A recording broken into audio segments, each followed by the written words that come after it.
প্রাক্তন কৃষিমন্ত্রী প্রয়াত মনসুর আলীর জন্ম শতবর্ষ উদযাপন উপলক্ষে বিশেষ অনুষ্ঠান হয় আগরতলার রবীন্দ্র শতবার্ষিকী ভবনে। অনুষ্ঠানে উপস্থিত ছিলেন মুখ্য সচেতক কল্যাণী রায়, প্রাক্তন মন্ত্রী রতন চক্রবর্তী, বরিষ্ঠ আইনজীবী পীযূষ কান্তি বিশ্বাস, সুবল ভৌমিক, শাহ আলম প্রমুখ। প্রাক্তন মন্ত্রী মনসুর আলীর জন্ম হয়েছিল 1924 সালে আর মৃত্যু হয় 1987 সালে। তিনি একাধারে 15 বছর ত্রিপুরা কৃষিমন্ত্রী ছিলেন।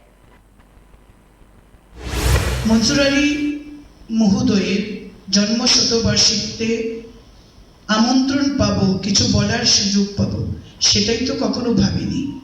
একজন রাজনীতি করা মানুষের কি কি গুণ থাকা দরকার, তার রাজনৈতিক জীবন আমি দেখিনি, তার মন্ত্রিত্বের সময়টা আমি দেখিনি, পড়েছি, জেনেছি, কিন্তু মানুষ হিসেবে তিনি কেমন ছিলেন, আজকের দিনেও তার সেই মানসিকতা কতটা প্রাসঙ্গিক রাজনীতির আঙ্গিনায় এসে, সেটা কিন্তু আমরা এখন অনুভব করি, আজও অনুভব করি, আগামী দিনেও সেটা চিরন্তন সত্য হয়ে থাকবে।